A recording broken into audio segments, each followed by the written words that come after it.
तो आज हम लोग बात करेंगे सीबीएसई के कॉपी चेकिंग के मामले में, जिसे ओएसएम नाम दिया गया, ऑन स्क्रीन मार्किंग। बिल्कुल ये फर्स्ट टाइम सीबीएसई ने लागू किया है 2025 में जो एग्जाम हुए थे 12th में, उसमें जिसमें टोटल 98 लाख कॉपियों को चेक किया गया था, एवेल्युएट किया गया था।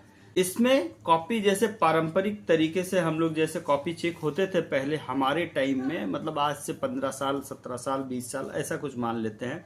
उसमें होता क्या था कि एग्जाम खत्म हो गए, एग्जाम खत्म हो जाने के बाद पूरे कॉपी का एक बंडल बना करके दे दिया जाता था एक एक एग्जामिनर को, जो एवेल्युएशन करते थे, जो चेकिंग करते थे, एक एक टीचर को वो दे दिया जाता था।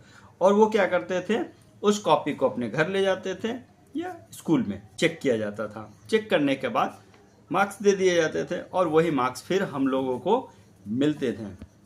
अब चूंकि डिजिटलाइजेशन होते जा रहा है, कंप्यूटर का युग आ गया है, मोबाइल का युग आ गया, सब कुछ स्क्रीन के जरिए होगा, तो सीबीएसई ने भी सेम पैटर्न को उपयोग किया कि अब हम चेकिंग को फिजिकली नहीं करके ऑन स्क्रीन चेक करेंगे। इसलिए इसका नाम दिया गया है OSM, ऑन स्क्रीन मार्किंग। अब इसमें हुआ क्या कि चेकिंग हो गया, सब कुछ हो गया, और इस बार के जो आंकड़े आए थे लगभग 85.2% 2026 में स्टूडेंट पास किए, जो कि पिछले साल की अपेक्षा कम है। लास्ट ईयर के अगर आंकड़े देखें तो 88.39% थे, उससे पहले देखेंगे तो 87.98% थे, उससे पहले यानी कि 2023 में 87.33% थे, और 2022 में तो ये आंकड़े 92% तक थे। मतलब 92% लोग बच्चे लोग पास किए थे, और इस बार अभी है 85.20%, मतलब मार्क्स घट गए। तो क्या ये सचमुच ऐसा ही हुआ? अब यहाँ पास जैसे ही सीबीएसई के रिजल्ट जारी हुए 13 मई 2026 को, तो बहुत सारे स्टूडेंट ने इस पे कंप्लेंट किया कि हमें मार्क्स कम मिले हैं।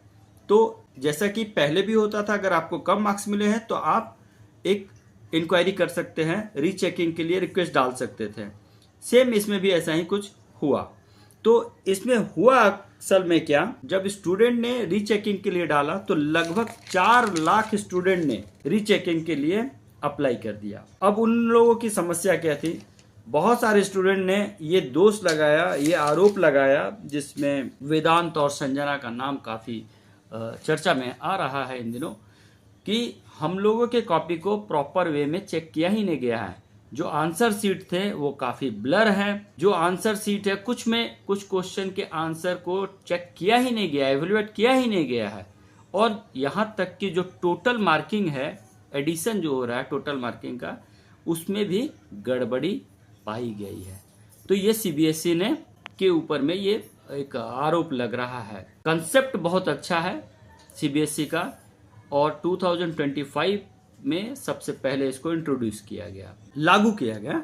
लेकिन आपको बताते चलता हूं कि एक्चुअल में सीबीएसई ने अपने वेबसाइट में भी डाल रखा है कि इस कॉन्सेप्ट को 2014 में सबसे पहले लॉन्च किया था। लॉन्च मतलब इसको स्टार्ट किया गया था, और इसको एक पायलट प्रोजेक्ट के रूप में आगे बढ़ाया गया। बट चूंकि उस समय शायद ऐसा होगा कि इंफ्रास्ट्रक्चर उतना पूरे देश में अच्छा नहीं रहा होगा, जिसके चलते इसके इम्प्लीमेंटेशन इमीडिएट नहीं किए जा सके, और इस पे बहुत सारे सुधार करते करते 12 साल के बाद यानी कि 2026 में इसको फाइनली सीबीएसई ने इम्प्लीमेंट कर दिया। इम्प्लीमेंट हो गया, सब कुछ अच्छा रहा, बट लगता है किसी एक जगह पे सीबीएसई ने कोई जल्दबाजी कर दी। कुछ जगह पे ये भी बातें आ रही हैं कि जो एवेल्युएटर है, एग्जामिनर है, उनको प्रॉपर वे में जो है ट्रेनिंग ठीक से नहीं मिला, या उनको समझने में दिक्कत हुई, और ट्रेनिंग मिलना चाहिए था। अराउंड 2 महीने के आसपास का कुछ ट्रेनिंग की बात कही जा रही है, तो वो थोड़ा चेक करना पड़ेगा कि एग्जैक्ट क्या था। बट घुमा फिरा करके अगर हम लोग देखेंगे, बात करेंगे, तो स्टूडेंट की लाइफ को थोड़ा नुकसान हो रहा है इस नए पैटर्न के माध्यम से। ओएसएम होता क्या है, जितने भी कॉपियां होती हैं, आंसर सीट हम लोग जो लिखते हैं, तो उस आंसर सीट को सबसे पहले क्या किया जाता है, स्कैन किया जाता है। सीबीएसई पोर्टल के अनुसार अगर हम लोग जाकर के देखते हैं इसको, तो स्कैन होने के बाद ये 3rd लेवल पे चेकिंग होता है। मतलब पहले स्कैन हुआ, उसको एक मशीन चेक करेगा कि ये प्रॉपर है कि नहीं, और उसके बाद इसको अपलोड करेगा। अगर वो नहीं है तो सेकेंड टाइम में ह्यूमन इसको चेक करेगा, उसके बाद उसको अपलोड करेगा। थर्ड एक और चेकिंग सिस्टम, मतलब 3 वे में स्कैन डॉक्यूमेंट को चेक करने का प्रोसेस है।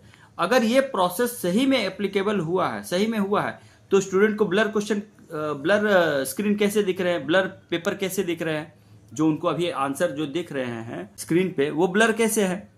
यहाँ तक कि कुछ टीचर ने भी ये बताया है कि क्वेश्चन पेपर जो है, आंसर शीट जो है वो ब्लर थे। आंसर शीट ब्लर होने के चलते उनको चेकिंग में तो प्रॉब्लम आएगी ही। ब्लर धुंधला है ना, धुंधला होने के चलते उनको सही से दिखेगा नहीं। जब दिखेगा नहीं तो वो चेक कैसे करेंगे, तो मार्किंग तो गलत होने के चांसेस हैं इसमें। तो एक चीज बड़ी अच्छी बात है इस OSM सिस्टम में, ऑन स्क्रीन मार्किंग में, कि इसमें क्या है, जितने भी कॉपियां थी वो टीचर्स यानी कि जो चेक कर रहे हैं उनको ये पता नहीं था कि वो किसका कॉपी चेक कर रहे हैं।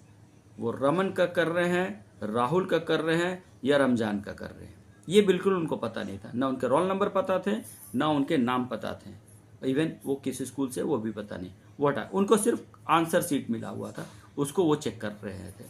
तो ये चीज अच्छी है, डिकोडिंग वे में हो रही थी तो ट्रांसपेरेंसी आई, और सारे कॉपियां चूंकि स्कैन होकर के उसके बाद CBSE पोर्टल में डाउनलोड किया। पोर्टल भी क्रैश होने का बीच बीच में आ रहा था। इससे पहले आपने देखा था कि पेमेंट सिस्टम में थोड़ी गड़बड़ी थी, जिसको कि IIT वाले ठीक कर रहे हैं। और अभी ये जो समस्या आ गई है, इसमें भी जो है IIT कानपुर और IIT मद्रास की टीम का हेल्प लिया गया है, और देखते हैं ये सिस्टम कितना जल्दी इफेक्टिव हो जाए। सिस्टम अच्छा है, बट इसको थोड़ा प्रैक्टिकल वे में टाइम लाने के लिए सही से इम्प्लीमेंट करके इसके बाद इसको लॉन्च करना ज़्यादा इफेक्टिव होता। तो मुझे लगता है कि CBSE ने थोड़ी बहुत जल्दबाजी कर दी। हालांकि अगर जल्दबाजी की बात कहें तो बिल्कुल नहीं है, क्योंकि 12 साल का टाइम लिया गया। 2014 का कंसेप्ट था और 2026 में हम आ खड़े हैं, तो कोई जल्दबाजी तो नहीं है इसमें किसी तरह का, मुझे तो जल्दबाजी नहीं दिखता है। हाँ, ये हो सकता है कि टीचर्स लोगों को ट्रेनिंग देने में कोई जल्दबाजी की होगी या शॉर्ट टर्म में ट्रेनिंग दिया गया होगा, ऐसा कुछ हो सकता है। अब अगर हम लोग इस पूरे घटनाक्रम को देखेंगे तो लगभग 98.66 लाख कॉपियां चेक की हुई थी इस पूरे OSM सिस्टम के द्वारा, जिसमें 70,000 एग्जामिनर ने इसको चेक किया था, और लगभग 4 लाख बच्चों ने शिकायत दर्ज की है, रीचेकिंग का रिक्वेस्ट डाला है। आगे देखते हैं CBSE इसको कैसे सुधार करती है। आप इस पूरे सिस्टम के बारे में और जो ये प्रकरण चल रहा है, आपकी क्या राय है, एक बार कमेंट जरूर करेंगे। आपके सवाल हम अगले वीडियो में जरूर लेंगे। और अगर हमारी ये वीडियो आप तो अच्छी लग रही है तो एक बार लाइक और सब्सक्राइब करना ना भूलें। फिर मिलते हैं अगले वीडियो में। जय हिंद, वंदे मातरम।